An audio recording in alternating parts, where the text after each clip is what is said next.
vai refazer, né, o exemplo lá da diabetes e óbito por Covid, só que em R, tá? Então, eu não estou trabalhando com a base de dados aqui. Acho que eu até posso depois passar a base de dados original para vocês, mas eu já estou trabalhando direto com essa tabela de contingência que eu calculei anteriormente, tá?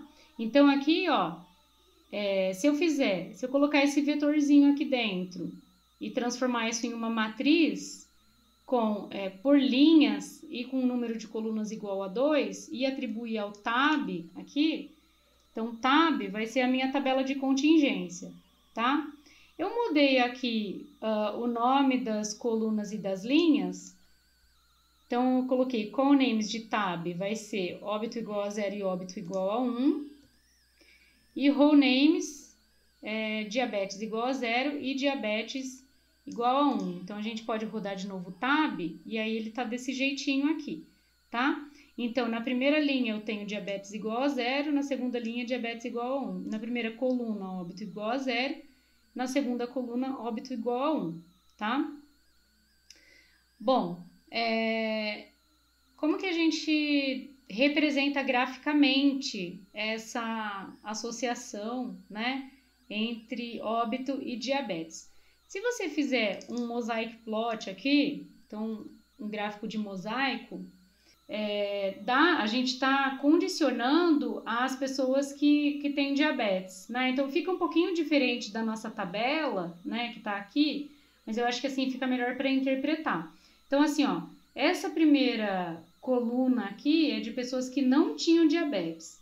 Então, das pessoas que não tinham diabetes, esse tanto não veio a óbito e esse tanto veio a óbito. Agora vocês pensam na proporção aqui no eixo das ordenadas, tá? Agora, fixando as pessoas que tinham diabetes, esse tanto aqui não veio a óbito e esse tanto aqui veio a óbito, tá? Por que fica melhor para a gente olhar para esse gráfico desse jeito? Porque você vê aqui, ó, que a proporção de óbito aumentou quando você passou para as pessoas que tinham diabetes, tá? Então, a altura dessa caixinha aqui é menor do que a altura dessa caixinha aqui, tá? Porém, isso poderia ter sido ao acaso, né? Então, existe aleatoriedade, né?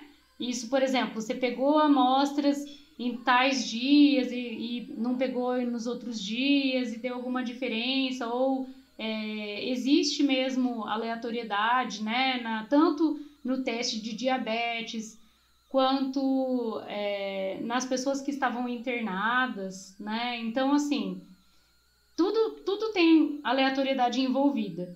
Essa diferença das alturas dessa caixa e dessa caixa é devido ao acaso ou não? Então, uma forma da gente medir isso é usando a estatística Q quadrado, tá? O teste Q quadrado. Então, esse comando aqui, quisk.test da tabela, faz para mim o teste para independência entre diabetes e óbito, tá? E eu vou atribuir isso para o Q2. Então, o Q2... Nesse caso, ó, vai dar um pouquinho diferente, porque assim, tem arredondamento, tá? Então, a gente é chegado em 7,88, o R tá calculando como 7,52. Essa diferença aí, ela não é importante, tá? E o valor P, lembra que a gente tinha chegado em 0,004, uma coisa assim, 0,006. Então, o valor P, ele é bem pequenininho aqui, tá? Ele é uma medida de plausibilidade da sua amostra, tá? Então, quer dizer, esse valor aqui, ele é provável de ser observado para uma Q quadrado com 1 grau de liberdade? Não, ele é muito improvável, tá? Na prática, você pode olhar se o valor P é maior do que 0,05 ou menor do que 0,05, tá? Se ele for menor, daí você rejeita a independência entre óbito e diabetes. Como ele é bem menor aqui, quer dizer, você tem bastante evidência, né, para rejeitar a independência entre óbito e diabetes, tá? Então, aqui tá do jeitinho que a gente fez antes, né, com a continha. Então, aqui, ó, só para calcular, né, o K é o número de linhas da tabela, o M é o número de colunas. Aqui é a estatística que a gente calculou. Não vou calcular de novo, porque a gente acabou de calcular aqui em cima, tá? Aqui o quantio daqui quadrado, então a gente já calculou que era 3,84, tá? Aqui a distribuição Q quadrado, tá? E a gente ainda pode calcular, então, ó, notem que o valor 7 ponto alguma coisa, ele tá bem por aqui, então ele tá bem próximo aqui da cauda, né? Ele tem uma probabilidade muito pequena de ter sido observado, tá? Se fizesse sentido a independência. E claro, com a análise gráfica que a gente fez aqui, né? Porque em mais de 1.100, 1.182 pacientes, dá essa diferença aqui da altura, no caso dessas caixinhas, é bastante, tá? E a gente fez o teste Q quadrado e indicou também a presença de associação entre diabetes e óbito, tá? Eu vou fazer mais um exemplo aqui, que é o que eu fiz lá na aula, que é o da companhia MB, né? Então, só para a gente ver aqui como que é aquele caso eu não vou fazer à mão, fazendo as contas do jeito que a gente fez aqui para o Q quadrado, tá? Mas só para a gente repetir e fazer mais um teste aqui Q quadrado. Então, aqui eu tô lendo os dados da companhia MB, tá? E aí vocês já vão lembrar daqui a pouco do que eu fiz lá no vídeo, né? Então, aqui, esse daqui seria o gráfico de mosaico para grau de instrução e estado civil, né? Então, aqui também, aí depois vocês podem ver qual que fica melhor, né? Eu acho que nesse formato aqui é o melhor mesmo para a gente ver se existe associação entre o grau de instrução e o estado civil, tá? Então, aqui, nesse primeiro, você tem fixo o ensino fundamental e desses você tem esse total aqui de casados e esse de solteiros, tá? Aqui você tem para o ensino médio, aqui você tem para o ensino superior. Então, aí depende o que você quer condicionar. Eu acho que aquele caso do óbito e diabetes fica bem mais claro, né, que o óbito que está dependendo da diabetes, né, e não a diabetes que está dependendo do óbito. Porque a diabetes é uma condição pré-existente e o óbito foi uma coisa que aconteceu, né? Então, aqui não tem muito uma relação, a gente não tem uma relação de dependência aqui, a gente só quer saber se está associado, tá? E então, tanto faz, eu acho, aqui nesse caso, você fazer o tab ou fazer o tab transposto, tá? Se você quiser fazer com o bar plot, então você faz, eu chamei lá de barras adjacentes, mas eu acho que poderia ser barras agrupadas, tá? Então, a gente agrupa para o casado e vê qual que é a distribuição aqui do grau de instrução. Aqui a gente fixa os solteiros e vê a distribuição do grau de instrução. Eu acho que aquele primeiro gráfico, ele ficaria melhor se a gente fizer ele transposto. Vamos fazer aqui. Fica na linha dessa análise que eu fiz aqui, ó. Então, entre os casados, você tem essa distribuição aqui do grau de instrução. E entre os solteiros, você tem essa distribuição aqui do grau de instrução. Para mim, fica melhor assim, tá? Mas aí, quando você não tem uma relação de dependência unilateral, aí tanto faz, né? Você olhar um ou outro. Aí é a gosto do freguês, tá? Então, esse a gente já fez. Aí tem alguns comandos aqui, ó, a partir de uma tabela. Então, essa daqui é a tabela original, né, de contingência. E aí tem alguns comandos aqui para você adicionar, né, os totais para essa tabela sem ter que fazer a conta à mão, tá? Então, eu vou chamar aqui de tabela tab marge eu vou adicionar as marginais aqui nessa tabela, tá? Então, se você executar isso daqui, você vai ter o tab margem agora com as somas. Então, você tem somas por linhas, você tem somas por colunas e o total, tá? O número de linhas, a gente tinha calculado antes com nrow de tab, mas outra possibilidade é você usar a tabela com as marginais, só que daí você tem que fazer -1, tá? Então, o número de linhas da tabela com as marginais -1, ou fazer número de linhas só do tab, tá? E a mesma coisa para o número de colunas. Então, aqui a gente vai obter o K e o M a partir da tabela, né, com as marginais. E a soma do tab, notem que agora a gente tem que colocar do tab, porque se a gente colocar da tabela marginal, ou a gente tem que fixar só essa partezinha do miolinho aqui, né? Ou a gente tem que dividir aqui por 3, né? Porque daí você tem o miolinho, você tem as somas por linhas, as somas por colunas e ainda tem esse total aqui. Tá? Então, faz o soma de tab que fica mais fácil. Então, vamos ver aqui, a gente tinha 36, né?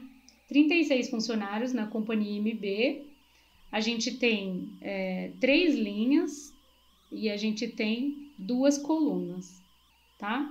E aí tem uma continha aqui, ó, que é como calcular a tabela sob independência.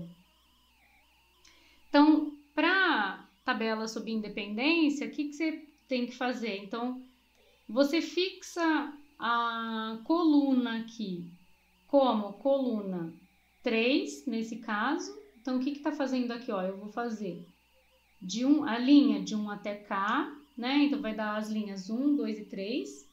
E a coluna vai ser a terceira coluna.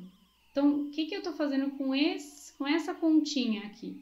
Eu estou pegando as 3 primeiras linhas e a terceira coluna.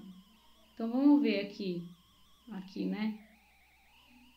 Então, vou pegar a terceira coluna, que é essa daqui, e vou pegar as 3 primeiras linhas, tá? Então, deve dar 12, 18 e 6. Essa continha aqui, vamos ver. Ó, 12, 18 e 6, tá? Então, isso daqui vai ser essa continha aqui, né? Que são as somas por linhas. Da mesma forma, aqui eu pego as somas por colunas.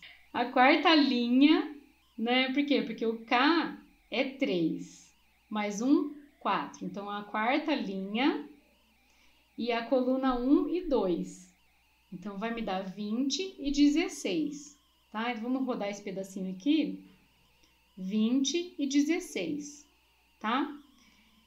Se eu fizer essa conta aqui,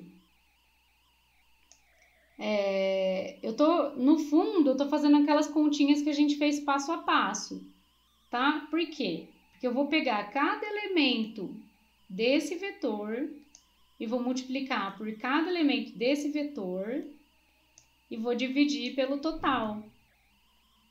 Então, com essa conta aqui, eu obtenho a tabela sob independência. Então, vamos ver, tab ind. Essa daqui é a tabela sob independência que a gente obteve lá no vídeo, tá? Se você quiser fazer um round,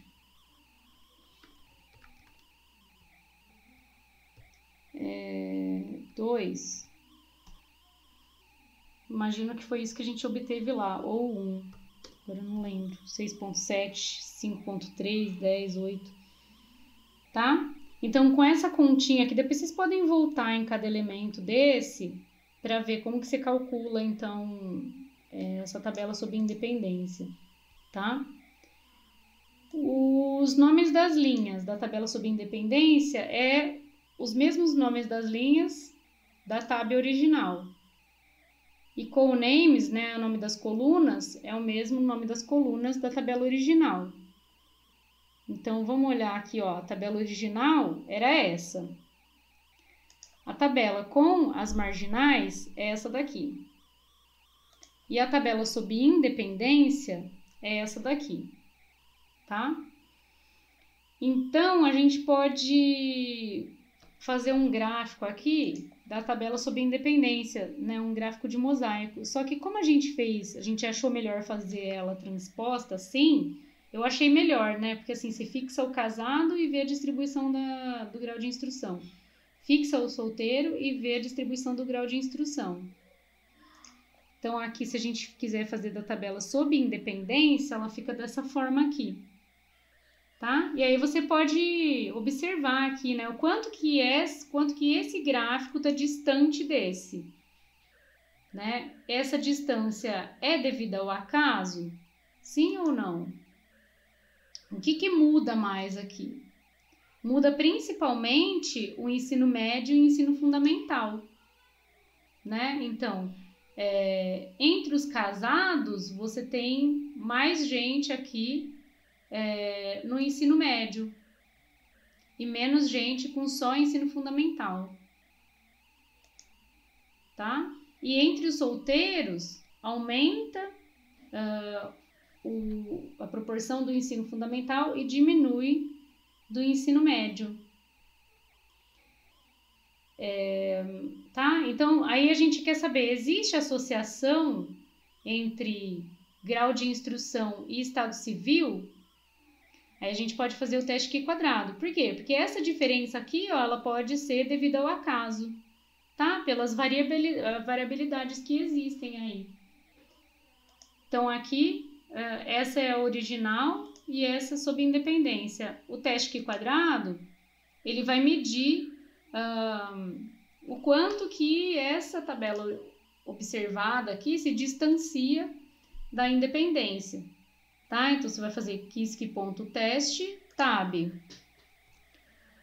Olha só, nesse caso aqui foi observado 1,91 e com 2 graus de liberdade, né? E o valor P aqui, ele é grande. Grande quanto? Maior do que 0,05, tá? Vamos só calcular o quantio aqui, ó. E eu já vou voltar para falar do teste exato de Fisher. Então, o quantio é 5,99, tá? Então, ó, ele 5,99 e o valor observado tá aqui, né? Então, o valor observado, ele é provável se a gente supor aquela distribuição, tá? Por que ele é provável? Ele tá com uma região aqui de alta probabilidade, tá? Então, é o seguinte, de acordo com o teste Q quadrado, a gente não rejeita, né, a independência entre grau de instrução e estado civil.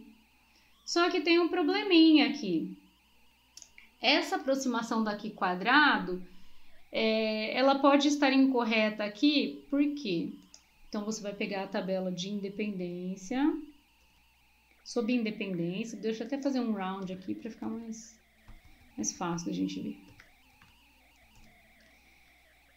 Então, essa daqui é a tabela sob independência, tá?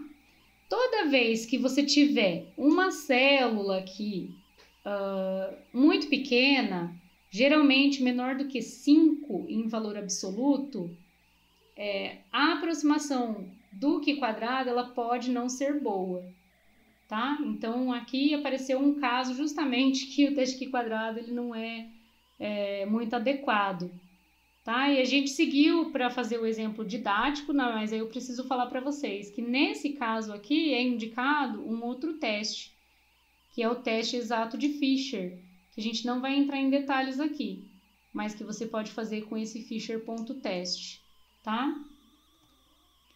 Então, aqui, ó, o teste exato de Fisher, ele deu um p-valor alto também, tá? Então, quer dizer, pelo teste exato de Fisher, a gente também não rejeita a independência entre estado civil e grau de instrução. Então, a gente chegou na mesma conclusão, tá? E o teste exato de Fisher ele não tem nenhum problema para ser usado aqui. Então, só para dizer para vocês, né, que se aparecer alguma mensagem assim como do Q quadrado, né, o Q quadrado pode não ser uma boa aproximação nesse caso, mas tem que fazer o teste exato de Fisher, tá? Bom, acho que era isso, então. Deixa eu ver se tem mais alguma coisa aqui para mostrar. Aqui quadrado é essa daqui, né? E aí, como eu mostrei para vocês lá no vídeo, né? Aqui quadrado, a distribuição aqui quadrado, ela assume essas formas aqui, dependendo do número de graus de liberdade que você tem, tá? Então, ela pode ser com esse formato, mas ela é uma distribuição de probabilidade que só assume valores positivos, né? Para uma variável que só assume valores positivos, e ela é bastante usada para fazer teste de hipóteses, e o teste que é mais usado é esse teste aqui quadrado que a gente falou, tá? Então, assim, ó, se você considerar aquele exemplo da diabetes, né? Ainda tem mais coisas que a gente poderia fazer com esse teste aqui, tá? Não, na verdade não é bem com esse teste, mas é com essa tabela, tá? Porque aqui a gente está avaliando a associação de um fator de risco e de um evento aqui que seria o óbito, tá? Então tem razão de chances que a gente poderia calcular aqui, mas a gente precisaria ir um pouco mais a fundo, tá?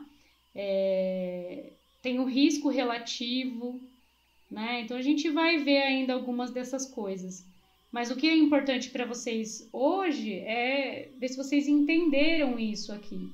Entre quem não tinha diabetes, então, esse daqui foi a proporção de óbitos em relação a esse total. Entre quem tinha diabetes, a proporção aumentou bastante, né? E aí a gente quer saber essa proporção, essa diferença de proporção aqui, ela é importante. Daí a gente fez um teste estatístico e a gente mostrou que é importante essa diferença, tá? Então, por que as pessoas com comorbidades estão sendo vacinadas antes? Porque elas têm um risco aumentado de morrer se elas tiverem a doença, tá?